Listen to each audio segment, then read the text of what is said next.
We are now out of the cold, dark winter post Super Bowl before March Madness gets here. The tournament is about to be underway. And so before we get into the episode or anything there, I just want to say we have an Undrafted Amateurs bracket group. So you can find it in the description. It's a $75 Amazon gift card for the winner, $25 Amazon gift card for second place, and it's free to enter. So you should just go ahead and sign up if you're listening to this. But on today's episode, we have our friend Chris Arvin, who covers Virginia Tech basketball on. So we're going to be talking about the tournament, some sleepers, some top teams to look out for. I don't know that much about basketball. Alan knows a little bit more so. And so hopefully Chris coming on will shed a little bit more knowledge. But excited for the tournament, excited for the madness.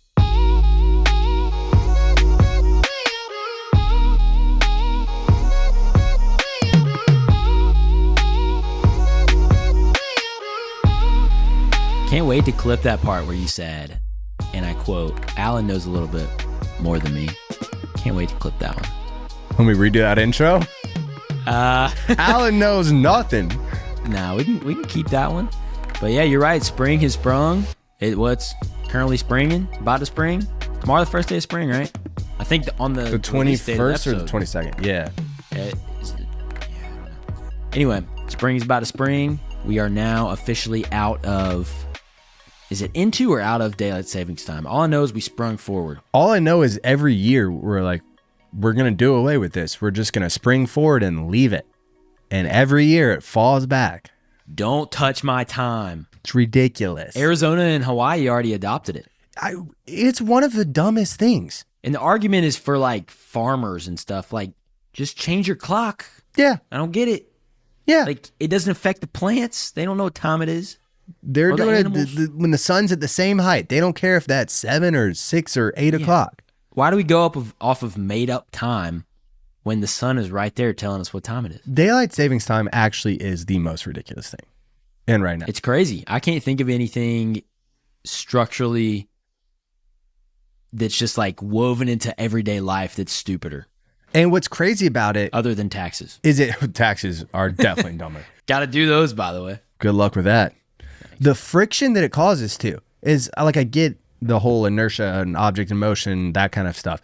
But like, you have to twice a year change your clock. And it's like, at what point are we just completely over it? And we've now agreed to it. All we have to do is decide, let's not do that. This is a democracy. Why don't we vote on it? I thought it's settled.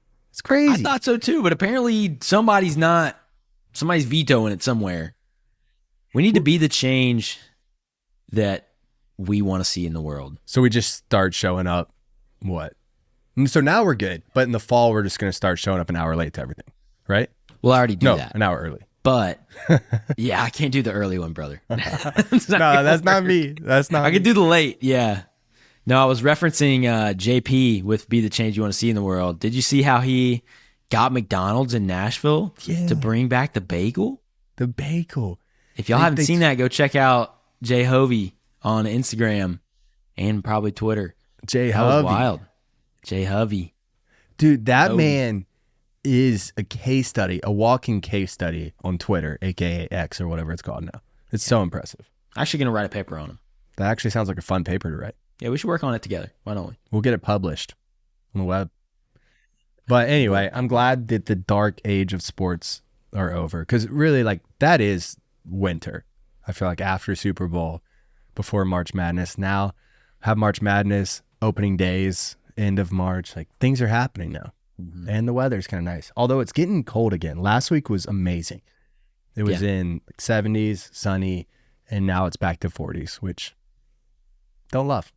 Oh, dang. Don't love. Cold here it was in the 80s, maybe low 90s last week, and now it's back in the 70s. So I was talking cold like it was cold, but it was year hot. Yeah. Which sucks. So, we got to be a Florida man. But on the flip side of that, the pollen down here has been crazy. I looked up a pollen map, and I am currently in the absolute worst spot for pollen in the entire United States. So my allergies have been kicking. Yikes. So you don't have that yet. That's making me stuffed up. Yeah, just trying to give you a little bit of, don't feel too bad about it being cold. Yeah. You don't have pollen yet. It's all perspective, right? I think we do have a little pollen. But I'm getting unsick. That's a win. Knock on wood, brother. Yeah, why did I say that on this podcast? Amateur moment. Actually, I don't really have an amateur moment, but I was driving to the gym today, and the Tesla, when you honk, it's supposed to record and video. And it's ridiculous. It's like a 2-lane road in town. I was in the left lane. This car is about 8 to 10 feet in front of me. Gets over right in front of me. So it's 45 mile an hour. I like slam on brakes for it. And then it gets over in the median to turn left. So I'm like, I honk because I'm like, I just want to get the video of it so that I can roast this person online, obviously. And it didn't save. Dude, come on, Elon. I know. So amateur moment on Elon there. I didn't know if the hard, because it's a USB drive, I didn't know if it was full. So I went ahead and wiped it so that next time that happens, I can put it on blast. Because that How was often you ridiculous. honking at people to record, dude? Dude, this was ridiculous. No, like, how would you... Are you honking that much to get your USB drive full? No, there was another way that it was recording. And so I was looking, there's like a bunch of footage that wasn't when I honked. Because you can set it on different things where it does it automatically or when you honk or whatever. It's kind of cool, right? Like, but this was just nuts. This car straight up, like I slam on brakes. There was a car that was following me too closely and they almost ran in the back of me.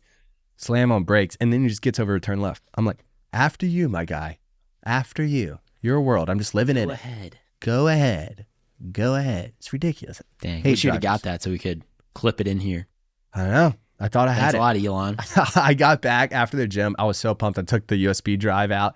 I like ran upstairs to my computer. I had a meeting, but even before the meeting, I just plugged it in real quick to check. I was like, I can't wait to put this on blast. Oh, it's tough. But I don't know if I had an actual amateur moment. Did you? I'm sure I did. I can't think of one though, man. It was a pretty clean week. Pretty clean week. I'm sure if I called Elaine, she would remind me of one immediately. We should do it. Put her on. We should do it. Hey, Elaine, what are you stupid this week? And then it would probably be on here for over our time limit if she had to say all the things I've done. I don't know. I can't think of one. So that's a good week. Can't think of one. I like that. Look at us. We're growing up. We are growing up. Should we just jump it? Or since we didn't do anything stupid, we're doing the Florida Man now. Should we just jump into that now? Ooh, I forgot about The this. Florida You Man brought challenge. one today? I got one today. Let's go. I'm excited. All right. Story number 1. Florida man claiming people were eating his brains leads police on an insane golf course chase. 29-year-old Jesse Webb was causing a disturbance, running around and shouting, "People are eating his brains out." When a neighborhood watch arrived, he commandeered the car and took off across some backyards and hit the golf course as 2 police cruisers showed up. Webb proceeded to take off down the fairway, being chased by the police cars, weaving in and out of carts and players.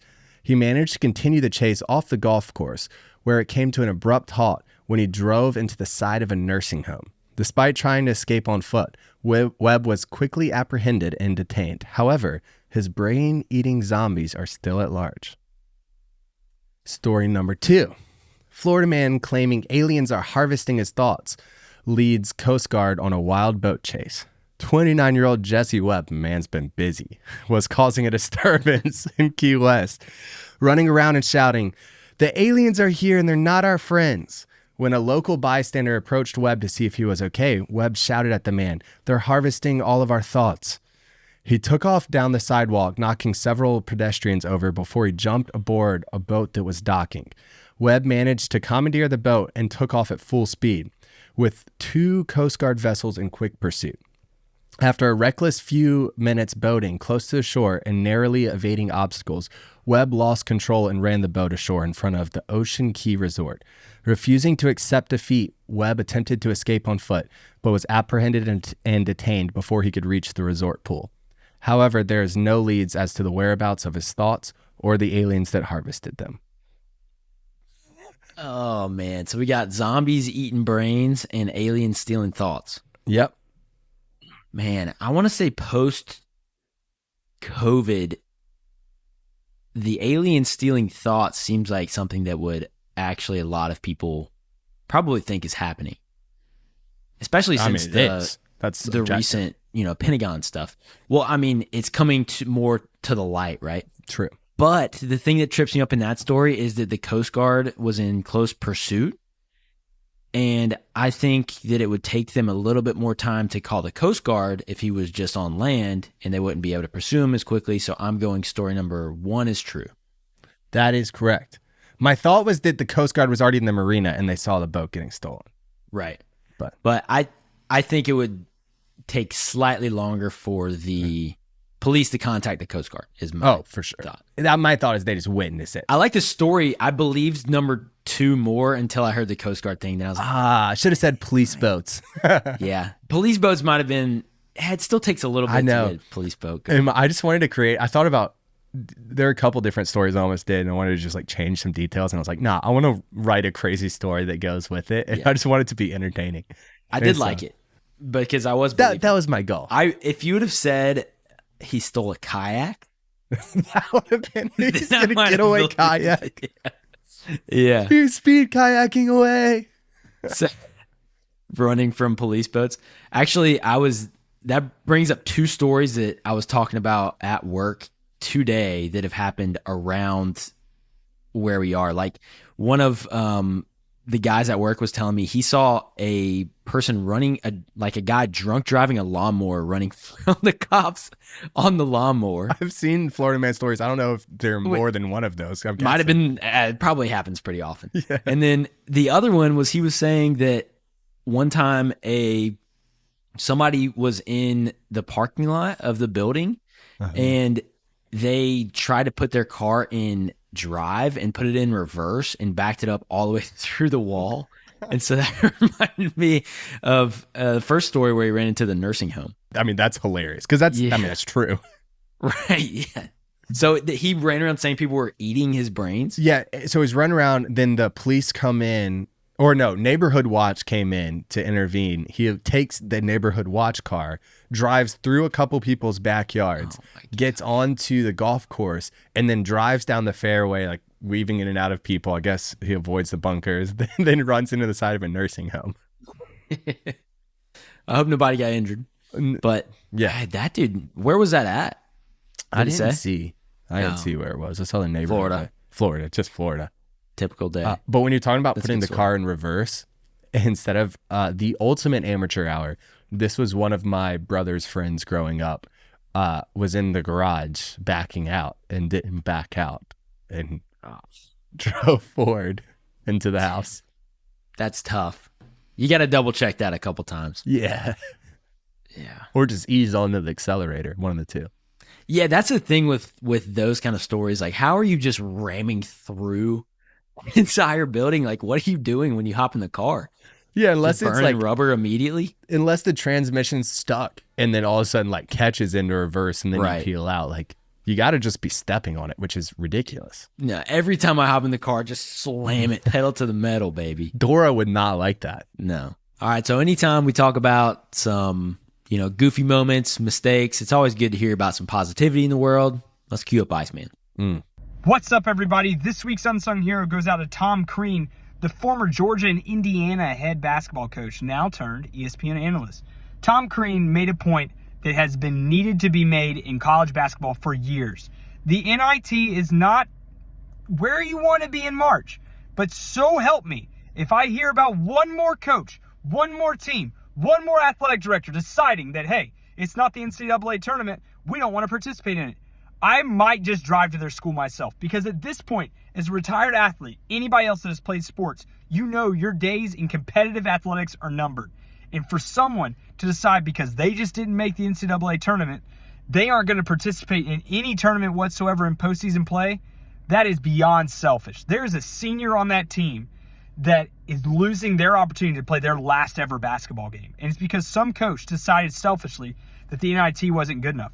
Well, last time I checked, if you go to certain arenas, including Colonial Life Arena here in Columbia, they have a banner hanging from the rafters that says NIT champions. People still care about the NIT. Yeah, I get it. Most of us won't watch it unless our team is in it. But the point still remains that the NIT is still a real tournament. It is an opportunity to be an athlete, to be competitive, to participate in postseason basketball. And as a coach, if you don't want to be there, go recruit. Tom's right. If you as a player want to opt out, we already let them do that for bowl games that are pointless. Why don't we let them do it for tournaments they want to call pointless? Sure, let them do that too. But there are guys on that team that want to play basketball, that want one last chance to lace up their shoes and one last chance to shoot a basket in a competitive environment, that will never get that again. Tom Crean, keep putting them on blast. They deserve every bit of lip and criticism we can give them. You're this week's Unsung Hero. Coming in hot today. And we teed it up with a positivity. Dang. Usually you feel good. Here's my thought on that. Tell him, because I was tracking a little bit. I was like, I mean, are we rewarding mediocrity with more games? But then I was thinking about what he said at the end. Thinking about this from the coach's side. It should be like, oh, you don't want to play in these games? Then get better. You have to. You have to be here knowing that you're not in the NCAA tournament. And then the senior gets to play their last game and the coach gets to feel bad that he's playing a game and it's not in the tournament. Just a thought. I like it. Yeah. Yeah. It just like the bowl games. Like, I think you got to participate. Got to. Yeah. And if the coach doesn't enjoy it, yeah, get better. Yeah. Go out, make your team better so you don't have to do it. But at least you made the NIT. Right. Like from the player standpoint, if you don't want to play, then don't play. But it seems kind of crazy for the whole, unless every single person on the team is like, I do not want to play. Then I guess I understand it. But and it could be a good opportunity for, backups and stuff to get some extra playing time, some exposure. Yeah. So I agree. I don't think the coach should have the right to be able to pull out of that. It's nuts. Tell them, Iceman. Bring the heat when they need it. Sorry for teeing it up by saying that you're positive. You still are. You still are. We're looking out for the seniors. All right, so 2-minute drill. I'm going to start the clock. MLB opening day is fast approaching, and it's worth noting that the Dodgers, who's many people's favorite for the World Series, not mine, of course, not Allen's, but others, who just finished a $1.2 billion offseason this year, they're making one more move before the season kicks off, and that move is having Mookie Betts, not in right field, not at second base, but as the starting shortstop for the Dodgers going into the 2024 season. Moving on to the world of college football, Nick Saban's replacement, Kalen DeBoer, will earn $10.9 million per year under his 8-year contract. That's the fourth most in the nation, trailing only Clemson's Dabo Swinney with $11.5 million, Georgia's Kirby Smart, and fake USC's Lincoln Riley with both over $11 million. A lot of money. Lot of money, unfortunately. Like, actually, Clemson can keep paying Dabo. In an unfortunate series of administrative payroll accounting errors, the Niners were penalized by losing their 2025 draft pick, or one 2025 draft pick, don't know which one, and their 4th round pick was moved to the end of the round, which is 4 spots lower this year. Continuing with the NFL news, the Bears ignored our advice and traded Justin Fields to the Steelers on Saturday, so they can likely draft Caleb Williams with the number 1 overall pick. They are making some other moves with some wide receivers and stuff, trying to make him a good situation. We'll see. As of right now, Fields is slated to be Russell Wilson's backup in Pittsburgh heading into the season. Ooh, and then in hockey news, Alex Ovechkin scored his 20th goal, making him the 3rd player in NHL history to score at least 20 goals in 19 consecutive seasons. He's now at 843 on his career, which is 51 away from Wayne Gretzky's all-time record. And finally, in soccer, the U.S. women's national team dropped 2 spots in the latest FIFA rankings to number 4, which is the first time they've been outside of the top 3 since the rankings debuted in 2003. Tough for the U.S. women's. Great time management. That is kind of, one, tough that they dropped out. Also crazy they'd been top 3 in its entire existence. Yeah, they've been dominant, and kind of sucks to see them fall off like that. Which one do you want to talk about? We got to talk about the Caleb Williams, Justin Fields, Russell Wilson situation. Why wouldn't they listen to us? That was crazy. We offered sound advice. They are making some good moves, I think, for him. Like if you're gonna go all in on him, they've got some good wide receivers recently for him to build around, and I'm blanking on who they got. Keenan Allen? Yeah. Mm-hmm. So they got Keenan Allen, which is big. I mean, he's kind of an aging wide receiver, but I think he still has it. Like he's been playing pretty well the last couple of years. I don't know, man. I still don't love it. Don't love it. I think it's gonna be one of the best situations a number 1 draft pick has come into. I mean, the CJ Stroud one turned out to be a great pick, but I mean, in a lot of ways, this one is guaranteed to probably be even a little better than that. Their defense has already been good. They're getting better. They added a couple of wide receivers. Now you've got DJ Moore, Keenan Allen, still Cole Kmet. Like, it's a good situation. Oh, and then they got they got Swift. Swift. That's what I was trying to think of. Yeah. Dude, that, I mean, he has the weapons there for sure, the team around him. So if he doesn't do it, it's just going to be another Trevor Lawrence situation. I really think Caleb Williams has all of the intangibles to absolutely blow it. I do too. I really do. Like, it's a great situation. Dude just seems like he's going to be abrasive in the locker room. He might not be. You know, he might end up being great, but he seems like cocky, arrogant, tough to get along with, emotional, all the things that I would not want my quarterback to be. When you look at quarterback recruits, it's always just the physical talent things. It's the intangibles that make a good quarterback. And I understand that they're hard to measure in this process, but at the end of the day, that's what matters. It's like there's 32 people that have their job, and talent alone doesn't get you there. Yeah, the intangibles are hard to measure, but there are certain people that it sticks out that they don't have the intangibles you want. And he's one of those people. Yeah, I would say. Maybe I'm wrong. Maybe I don't know. Maybe I'll we're go both down swinging on this one. I'll go down swinging as well. The comparison between the 2021 draft class of quarterbacks and this one, it's hilarious because everyone's acting like this is the greatest quarterback draft class ever, just like they were there. You've got the Trevor Lawrence, Caleb Williams comparison, Jaden Daniels, Justin Fields, Mac Jones, Drake May. Like, there's some shocking similarities. It seems so similar. Man. I don't know. That's crazy. Alex Ovechkin, though, that's kind of sick. Yeah. Let me pull that. Getting close to Wayne Gretzky, 51 goals away. That's not too far. Not too far. And then I didn't know if that one would ever get broken. Yeah, the assist one, I don't think ever will, but yeah, the goals. 51's still a good ways away. Yeah. I feel like in my mind, he's like a new kid in the NHL. Just because like when I was little, I remember when he like came in, he was like, I was sick. Right. And now it's 19 seasons later. Yeah, unfortunately not a kid anymore. Not a kid anymore. But yeah, I know what you mean because I remember it must have been like right when we were 19 years ago. We were in elementary school. Yeah. So that makes seness. Dang. Dude, and then the fact that the Dodgers, I mean, I've known this and we've talked about it, but they've spent $1.2 billion this offseason. This is insane. That is absolutely ridiculous. It would be fun to see Mookie at short, though. It will be. Man's a weapon. He's unbelievable. He also seems like a super good dude. Yeah. I don't like the Dodgers at all, but they're kind of like tough to hate at the moment with Mookie, Freddie, Shohei. Do you say Shohei? I say Shohei. I don't know which one's correct. Shuey. That's right. But yeah, they all seem like they're all good dudes. You know, it's just hard to hate. I hate the organization, but I also hate that I don't hate the players that much. Because there are so many more hateable teams. Absolutely. Phillies. Also, I don't love that Dabo is the highest paid state employee in the state of South Carolina and the highest paid coach per year in college football.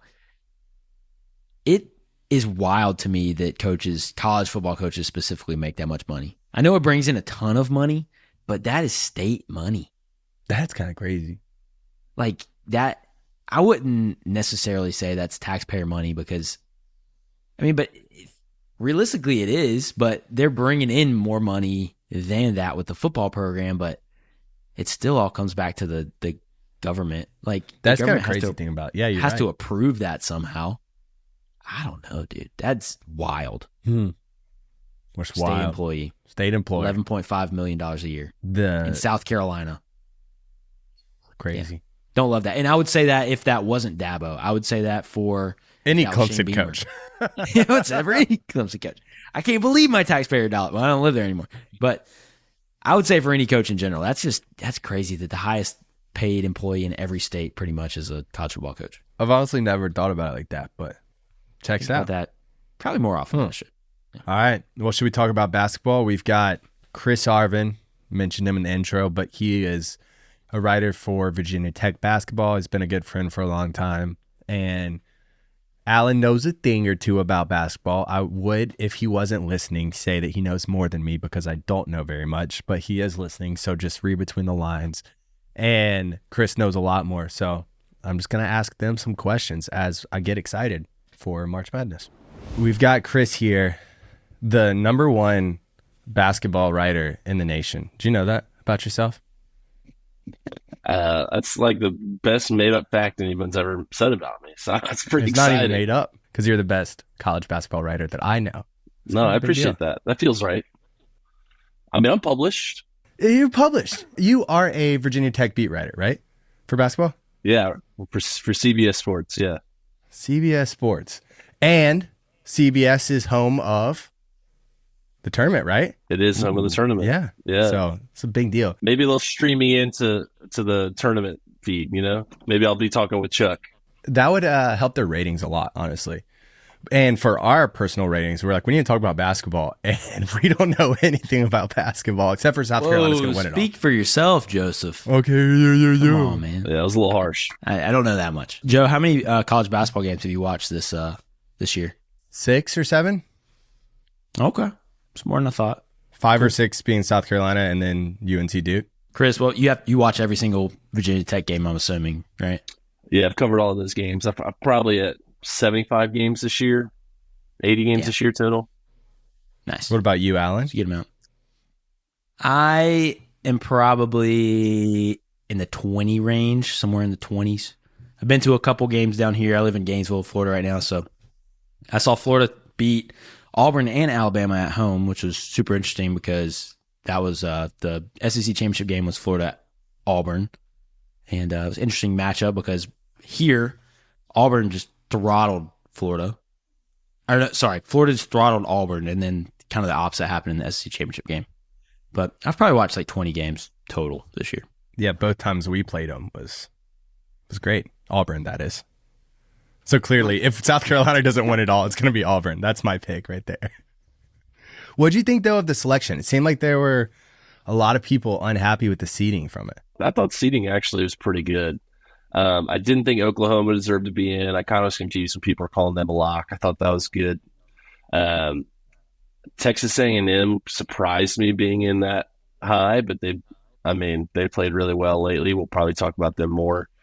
I wanted Indiana State in for Kareem Abdul-Jabbar just because he's so much fun to watch. But other than some seeding differences, I think like my field and the field that's out there isn't too different. What do you think about UVA being in or in the playing game? I definitely thought they deserved to be in. I did not think they were even going to be in the play-in game, to be honest. So I'm excited for that game tonight. I know this will get posted later, but I think that'll be a really good game. I think UVA has a chance to make a run. Their defense has been really good. Their offense has been terrible, but as long as you have one elite thing, you can make a run, and they do. How do we feel about North Carolina getting a 1 seed? I know that one was a little people are a little on the dicey side on that one. What do you think there? Yeah, I thought they definitely deserved a 1 seed. I really think Tennessee is good, but I mean, if you look at the body of work and just the way that UNC was able to dominate some people, they lost in the tournament at the end there, but everyone did except for UConn, and most of them got embarrassed in their conference tournament. So I think UNC is really good. They're a 1 seed for me for sure. I think Arizona had an argument too, but I think UNC over Tennessee and Arizona for me. What do you think about over Iowa State? I know that was a lot of people's number 4, and they got bumped all the way down to 8. They had a big end of the season. They had a couple bad losses early, but they've been playing really well lately. They kind of took it to Houston in the championship game. So what are your thoughts on that? Yeah, I mean, they lost to Tech earlier in the year. We know Tech did not have the greatest season, going 18-14. So that loss stands out a little bit. But like you said, man, at the end of the year, they were absolutely on fire. That's the thing I hate the most about the tournament, and I wish that they would, or the selection committee, and I wish they would change it, is they try to emphasize how important all these resumes are, but then they devalue wins in the conference tournament. even though those are the games that are played the closest to the NCAA tournament. So, like, Right. after you destroy Houston and you go on this huge run, how do you not get more credit and go higher in the 2 seed line from those wins? Like, yeah, Iowa State looks insane right now. Their defense is so good. They do deserve to be higher, but yeah, because a couple of those losses, I don't think they could push for a 1 seed. Fair. I think the biggest thing with them getting placed with the number 8 is that they have to be in the East with UConn. So that is a scary region. You got UConn, Iowa State, and Auburn, who are all very hot right now. That's going to be a tough one to get out of. Yeah, I don't want to foreshadow too much, but if they were not in the same region, they probably would be in my national championship game against each other. Ooh. I'm that high on both teams. I am as well. So I don't want to, Joe, I don't know what your bracket looks like, but I'm about to change a lot of things. UConn upset in the first round. No, I'll spoiler alert. I've got a Stetson. Carolina championship game. That's all. Just throwing that out there. Carolina? That's not a spoiler. Yeah. One of the things I was seeing is they created like the formula with all the quad wins, quad losses, that kind of stuff. And people were complaining that it looked like they were, I guess, counting or not counting the quad like the bad losses as much against teams. Did you feel that at all? Like it seemed like they were just valuing the wins. Yeah, there's an aspect to that. The bigger complaint, and like coaches literally called it out during the season, is the system is gameable. So if you play games and you win by 30 points, like your metrics are going to go up so much that it looks like you're just destroying everybody. You're the best team in the world. But then when you play everybody else, even if you lose games, your metrics stay higher because of how well you did in those easy games. And so I don't think it's that they were discounting bad losses. They just fell for the metrics. And like when you can cheat the system, you kind of have to go more on the eye test and kind of see what you did against better competition. I don't think that they did that. So I think the committee relied a little bit too much on what the numbers said instead of following the actual games. But like I said, I do think their field was pretty good. I think their seeding was just a little bit off. Joe, you were saying that they were valuing the quad 1 wins over like lower losses. Is that what you're getting at? What I was hearing, this is all like kind of secondhand, was that like in the formula, I guess the losses should have counted more against teams than they did. And it seemed like they were kind of being discredited a little bit. Yeah, I agree. For instance, FAU, I've heard people kind of complaining about this one a little bit. They were 2-2 in quad 1. They were 8-3 in quad 2. But then they had 2 kind of bad quad 4 losses to Bryant and Florida Gulf Coast. And I think that's an argument people would have. Like, you shouldn't be an 8 seed if you have 2 kind of bad quad 4 losses like that. So I guess that's along the lines of what you're saying with, they're counting wins maybe more than losses. But that's kind of what I was hearing. Yeah. Well, and yeah, I think that FAU is an example of a team that I would have had seeded a little bit differently. Like, they made a great run last year, and I think that they have the potential to make a run again because it's literally the exact same team. But for them to be an 8 seed with some of those losses, like everyone was talking about them being on the bubble, and they're 3 lines higher than the bubble. It just didn't really add up. Yeah. That's the most obvious example that I've seen of that. Well, the seeding is what it is, like it or not. So let's go ahead and talk about the tournament itself. One of the things I was curious about, your thoughts on like the 4 or the 4 number 1 seeds going in. Do you think, like, which one do you think would be an early exit? Which one do you have most confidence in? Early exit, you have to go Purdue. The last 3 years, they have lost to a double-digit seed. Will they break the streak? Probably, because being a 1 seed, you only have the 16 seed, and if you run into another one, some mayhem has happened. But I mean, they definitely have some demons to break. I was reading Jay Billis or somebody on ESPN earlier, and that is the way they phrased it. Like, they have some demons they got to get rid of, and I 100% agree. I thought that was perfect phrasing. Like, they have just been really bad in the tournament for how dominant of a team they've been. So they are definitely the weakest number one for me. And the team that I think should have the chance to win it all would be UConn. I think they have the toughest road, but I just think they're so good. Like, and they won the conference tournament. The other two, not Purdue, lost their tournament. Houston getting absolutely demolished. Like, that game wasn't even fun to watch. So, yeah, I think UConn has to be the favorite. Yeah, I don't want to echo exactly what you said, but that's what I would pick too. Obviously, Purdue, it's really hard to get behind them right now. They do have that 7-footer Edie. I think if you can do anything to slow him down, you have a good chance of upsetting Purdue. North Carolina kind of is a team for me that seems very streaky, and if you catch them on a good day, I think they could be upset. I don't have them on nearly as high of upset alert as Purdue.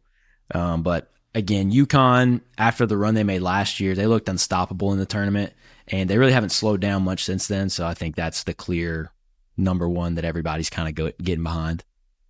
Probably rightfully so, based on what they've been doing lately. Let's go the flip side of it. Who will go 8 seed and higher? Most likely to make a run. Who are your sleepers?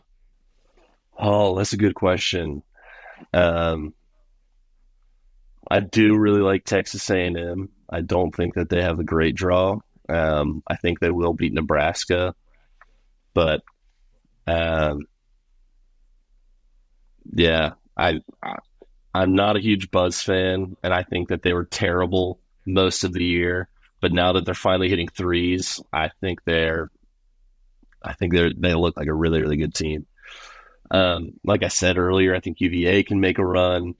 NC State came in hot. I don't think that they will be able to stay that hot the way that they were in the ACC tournament. But, I mean, if you've never watched DJ Burns play basketball, that is just an offensive tackle that has the best touch of like any center in the ACC. Like, it doesn't make sense for someone to be that big and like have that delicate of a touch around the rim. But it is so much fun to watch. Who was he giving that credit? He said that he was watching, like, was it Wilt Chamberlain growing up was his favorite player? It was somebody. I would believe that because I think that's like who it was Wilt Chamberlain, because he was like, that's where I get my touch from, just watching him. But yeah, dude's a bulldozer with a lot of touch. Yeah, he's so much fun. College of Charleston, I think, is a good one. I think they have some upset potential.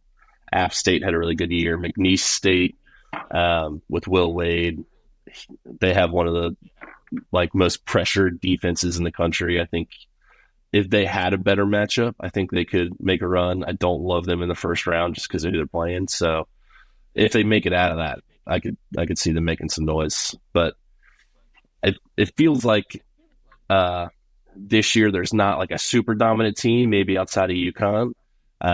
But I don't love any of the sleepers past like the 7 seed. Like, I think everybody 1 through 5, you could probably make an argument for of like, hey, this team could actually be pretty good. But I don't have any super sleepers this year.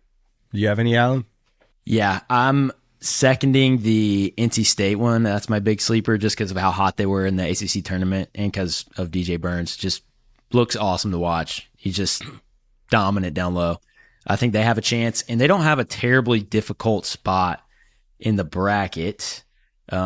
They open up against Texas Tech.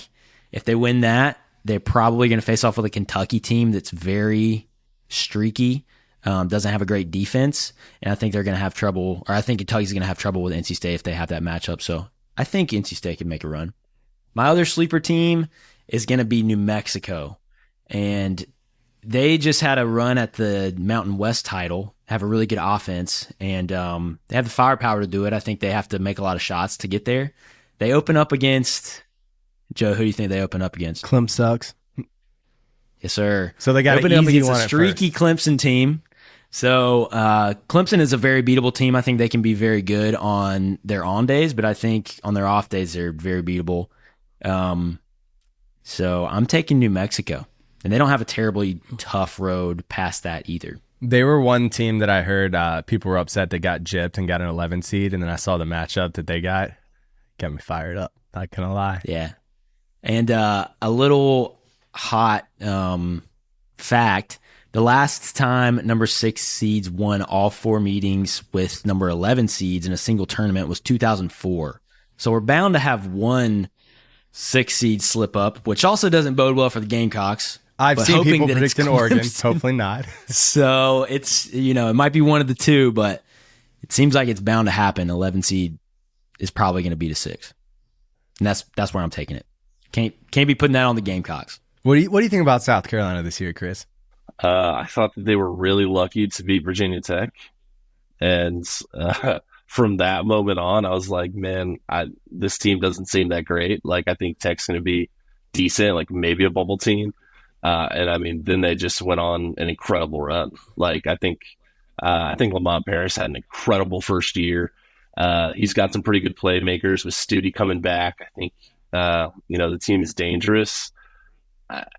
I could see an Elite Eight run. I couldn't see more than that. But I do think they have some potential to make a little bit of noise.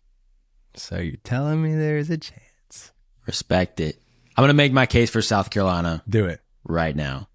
And it simply comes down to history.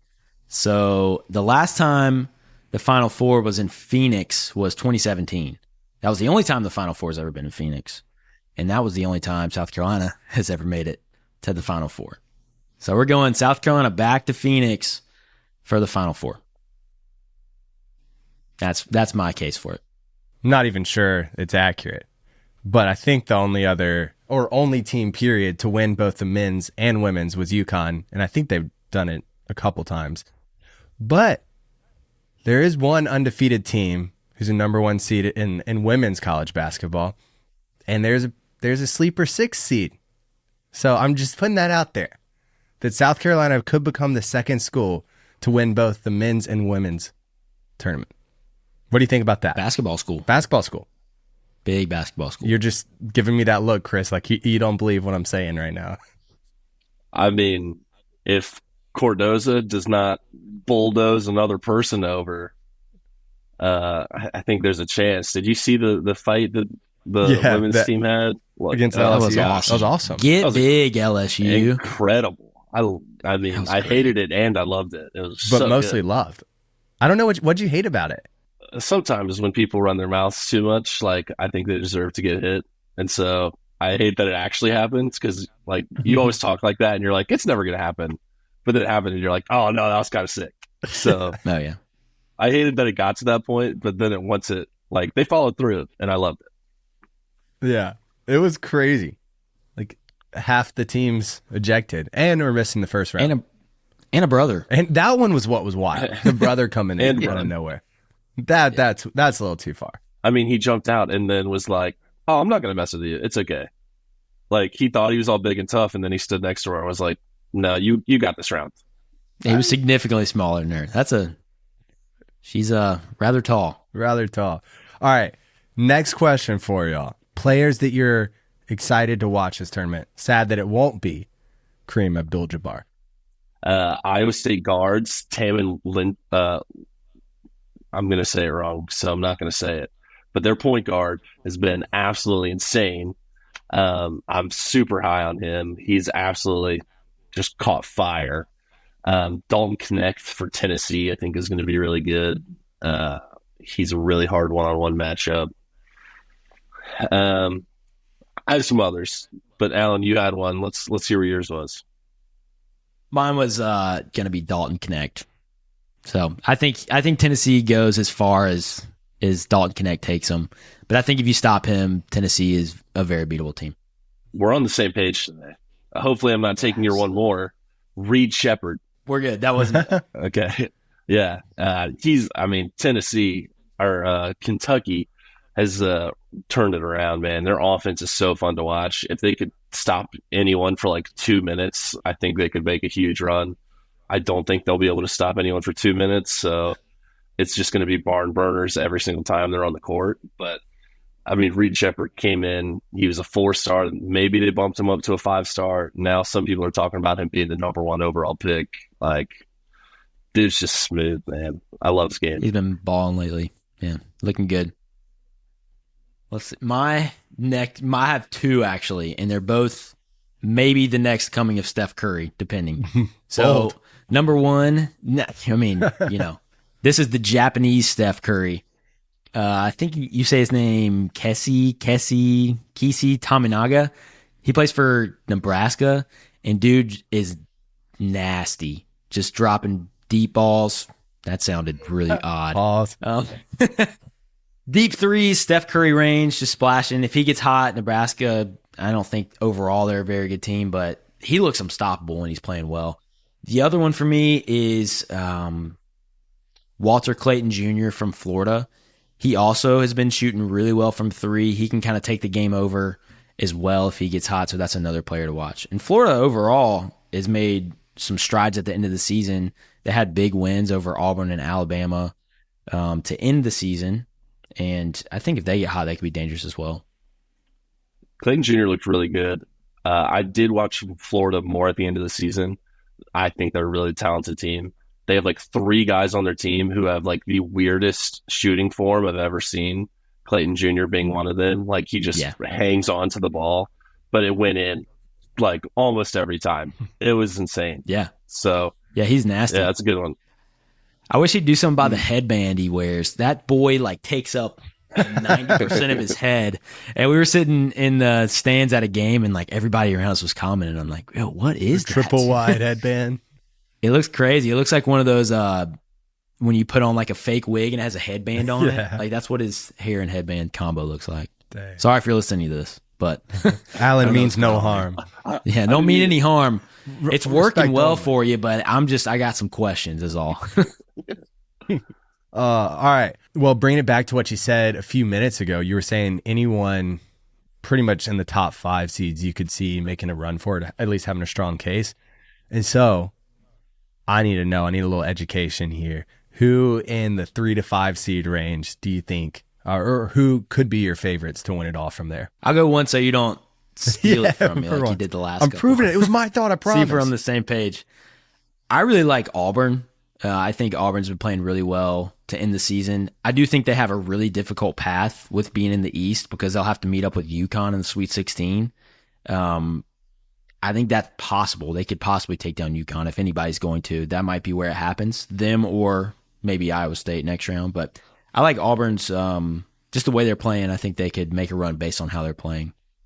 Not really necessarily the spot they have, but we'll see. I like that. I'm going similar, but not quite. Illinois for me. I think that they've looked really good lately. Terrence Shannon Jr. has kind of been crushing it. They have a super tough road, but if they can make it past that Sweet 16 mark, they could make some noise to the championship. Both going orange background, blue letter, white outline teams there. In the same region. Yeah. Should we give you a different region, Joe, just to make it a little bit better? Region. Mix it up. Who are some other ones you got? So there's a team that I like, and I don't love their matchups, but I think that they definitely have the talent to knock teams off, and that's St. Mary's, 5 seed coming in. Watching them against Gonzaga, I know Gonzaga's not having the best year, but that championship game was really fun. I really like some of the talent on their team. They have a couple guards who can take it over. I don't expect them to go that far because Alabama's a tough matchup, but it would not shock me if they made a Gonzaga-like run. I'm going to go same region, and I'm going to actually pick Alabama.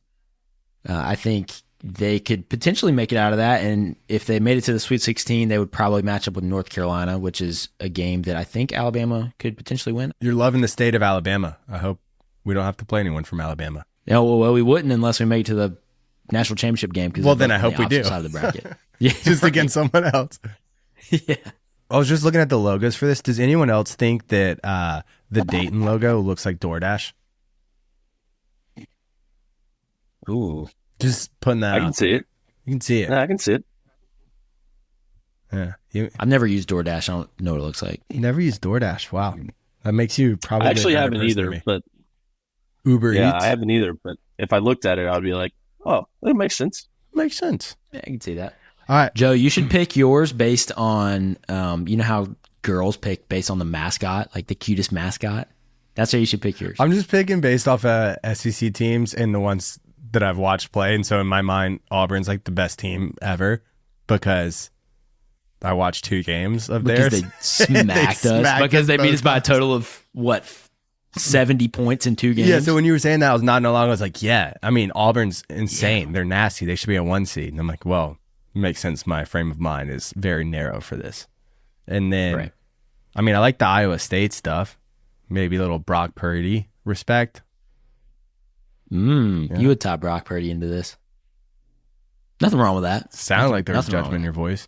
No. Nothing wrong with that. All it's right. Just on par. Well, we're going to play a little game. It's kind of like a draft.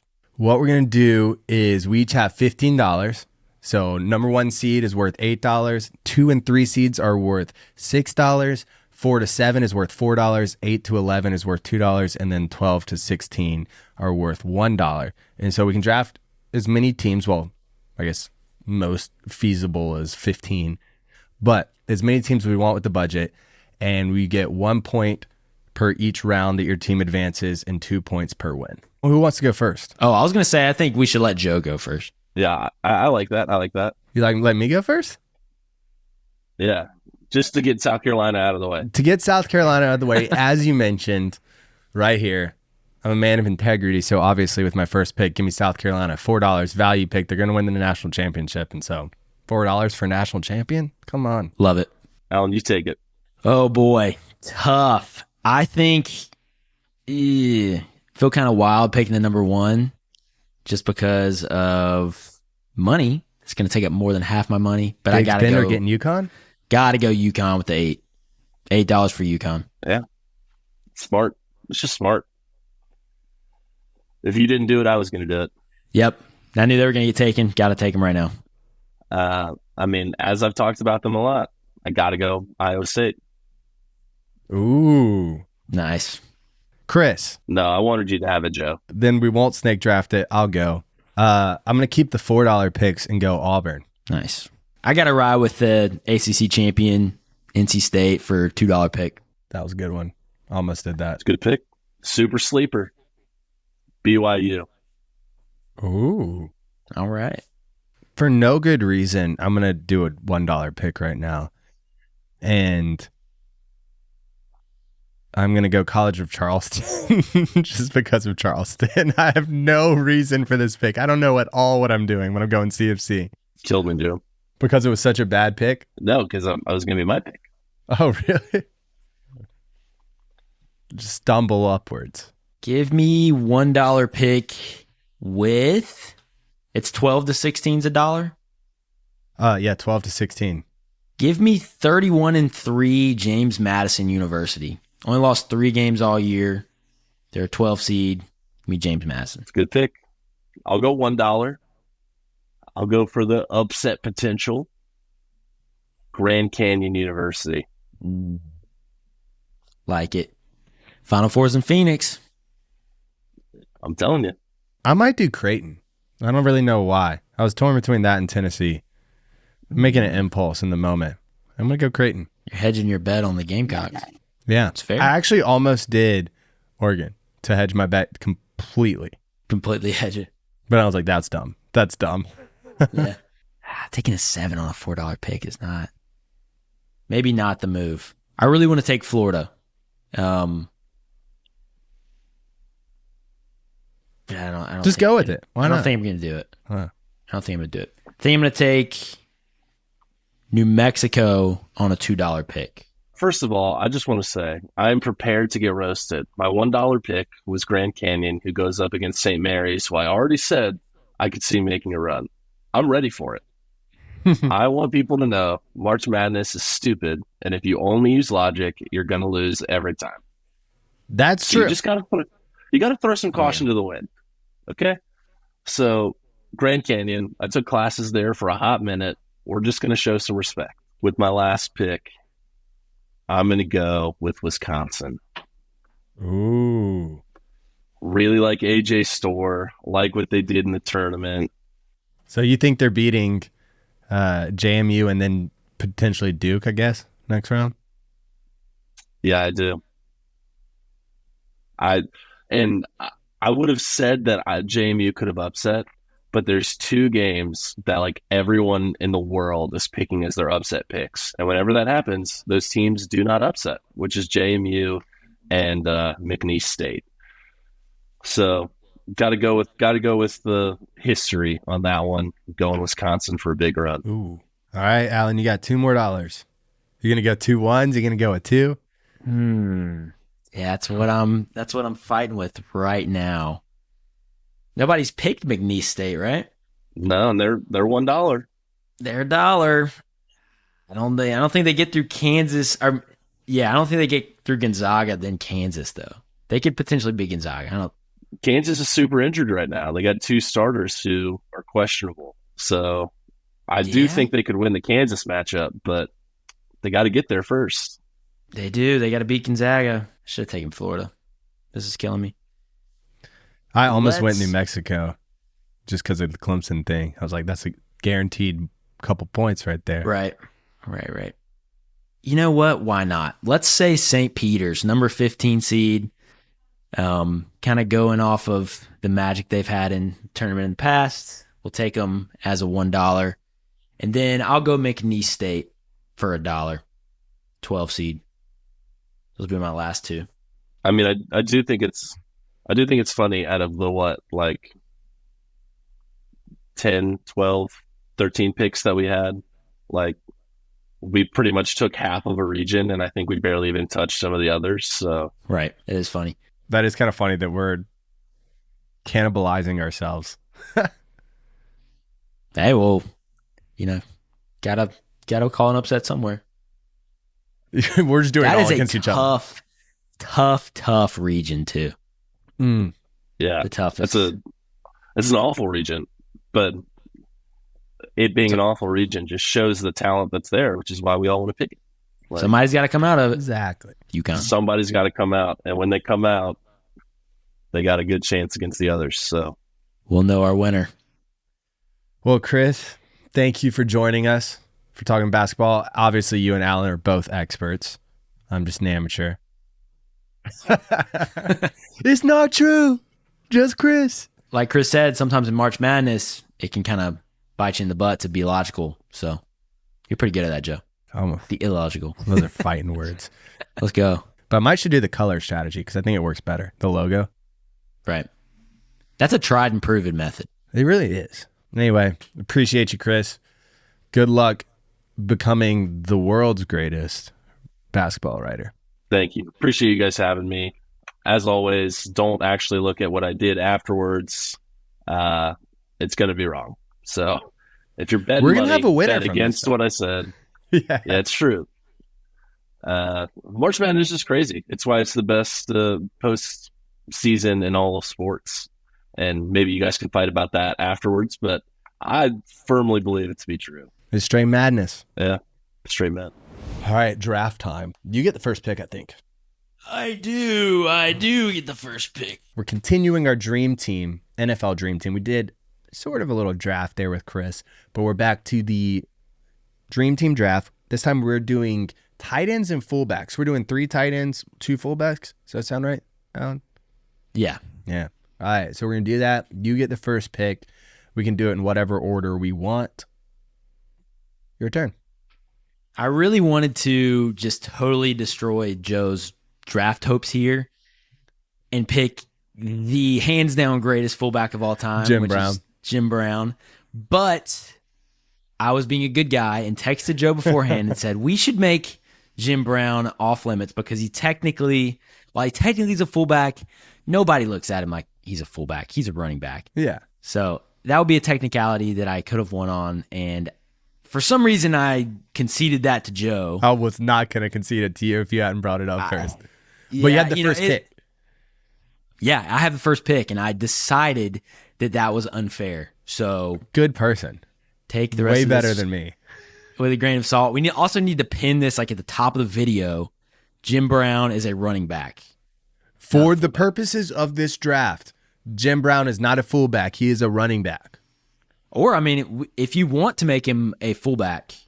No, I don't. I'll just unless him. I get first pick, then no.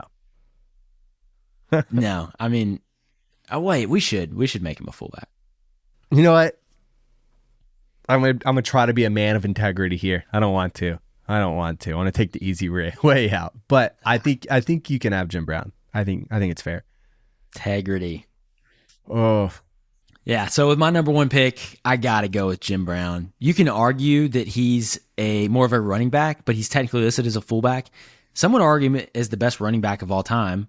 They use fullbacks a little differently than, hands down, I would say, if he's listed as a fullback, he's the best fullback of all time. I mean, I should honestly give up at this point because your list is already going to win. It doesn't matter. Yeah, that's kind of why I wanted to have the discussion on it, whether we should technically have him at fullback or running back, but either way, you know what? It's if fair. he's classified at fullback, he's got to be on the list. That's fair. I'm going to go then. Ooh, I'm going to go tight end. I'm going to go Gronk first. And then, do I go personal preference or who I think is actually better? Also, part of me wants to sabotage you, but whatever you think, dude. So I'm going to go Gronk, and I'm going to go Antonio Gates. I think that there's another tight end that's better than him, but he was one of my personal favorites, and it's a dream team. So make it your dream team. Right. All right. I was going to take Gronk as number one overall if I didn't take Jim Brown. But if Jim Brown's on the table, you absolutely have to take him. Number one tight end off the list for me is Travis Kelce. I think he's potentially one of the best receiving tight ends of all time. Probably isn't up to par with blocking and things as the other tight ends is. Got to go Travis Kelce there. Number two tight end, give me Tony Gonzalez, one of the best tight ends. He might be overall the best of all time. He might actually probably be the best. The reason I didn't get him is because, again, I just like Antonio Gates. I was like, Kelce or Gonzalez are probably better choices, but I really like Antonio Gates. Figured that's who you were deciding between. Yeah. A Dolphin icon. Give me Larry Zonka. Beast. Partly Absolute because I beast. want him, partly because he's a beast, and then partly because he's a Dolphin. And then I'm going to go another favorite of mine personally, Shannon Sharp at tight end. Nice. I actually don't hate that you picked Larry Zonka. I was definitely going to take him if he was available, but I was between him and another great. I got to do the last great fullback to ever play the game of football. Mike Allstott, the A-Train, baby. Watch out for the A-Train. It's coming through. Dude was an absolute monster. Wrecking ball. Love that pick for me. That's a good one. That's a good one. All right, so you got one more pick, right? I'm going my favorite receiving tight ends, and I'm picking Greg Olsen. Might be a little bit of a reach, but give me Greg Olsen, man. I don't hate that. All right, fullback. I could go another Panther, keep the vibes up with Mike Tolbert. I'm not gonna. We'll be fine. I'm gonna go with Lorenzo Neal at fullback. The longevity, I think he played like 16 seasons. It's crazy. Oh yeah, dude was a beast. Might be the best of the modern era. Part of me almost got Mike Ditka because I'm like, I could have another coach on my staff too if I went him. I thought about that too. Jason Witten was also on the radar for me. He was the seventh one I had listed, so it was the six of those and then Jason Witten. Did you have Greg Olsen above him? I didn't actually. I should have. Didn't either. And then I was just thinking, Jason Witten was there for me, and I just thought of Greg Olsen. I mean, the reality of this draft is you won with Jim Brown, so you could do anything you wanted with it. Didn't matter. Well, we would think I would win with Jim Brown, but dude, we're not going off of TikTok comments because we'll lose brain cells if we do. Those are wild, dude. Honestly, with the rest of your team is probably better than mine. Maybe. I mean, you got, let's see, Kelce and Gronk. Let's put them like on par with each other. Like, I mean, I think you could go either way with those two. I would probably give Gronk the edge. I'd give Gronk the edge. But still, like, you could go close. I just think Gronk's a more well-rounded tight end. Everyone's going to come at me about Kelce. It's just not that well-rounded. As like a blocking tight end is what it is. And that's fair, but he's not bad at blocking. Everybody loves to say that he's not a great blocking tight end. He's maybe not like, doesn't stand out in that area. No, he's not like 32nd in the league in blocking. He's just where there are other tight ends who are going to be top 5 in every category. He's not that. I think Tony Gonzalez is actually better than Antonio Gates. Agreed. I just love the way that Antonio Gates kind of transformed the receiving tight end. Yeah, I do too. Both ex-college football players. Ex-college football. Sorry, college basketball player. Obviously, they played college football. Yeah, they played in the NFL. Did you know they played college football too? Oh, man, I just looked at you when you said that. Yeah. I was like, what did I say wrong? Yeah, those are pretty close, but I'd give the edge to Tony Gonzalez. Yeah. Obviously, Jim Brown, Larry Zonka, but... And then I think Shannon Sharp has the edge of a Greg Olson. Yeah. So you won 2 of the 3 tight ends. Jim Brown, who am I going to... I'm going to compare him with... I'll give him Lorenzo Neal and then Zonka and Allstat. I mean... Right. Dang, you won. I don't know where to at it. Thanks. It'll be interesting. Well, this one, I mean, that's why I kind of thought about taking Jim Brown out of it, because if he's in there, that's an automatic win for the first person. But it is what it is. But if I didn't pick Jim Brown, I would have literally had your team, I think. And really? You would have probably had similar to my team. I was gonna pick Gronk number 1. Also, in the all-time names draft, which will come up shortly, I thought about Bronco Nagurski for fullbacks. Dude was a tank. What a name, Bronco Nagurski. I mean, that's got to be the best fullback name of all time. It's got to be. He also did a stint in WWE and I think boxing. Well, he had to with a name like that. Bronco Nagurski. So remember that one for the all names draft. Well, that's the end of it. Episode 64 in the books. If you liked it, you know the deal. What do you do, Alan? Like, subscribe, comment. Nice things only. Respectful takes. Respectful. We love the respectfully disagreements. Respectfully, we're not going to sell the podcast equipment just yet. Even though we're brain dead and they make podcast equipment way too cheap. And right. Is it cheap, Joe? We should never make a list again. No, it's not. For you making that comment. Right. Yeah. You heard it here first. It's not cheap. But anyway. Break even here. And share with a friend. Because share with a friend. Sharing is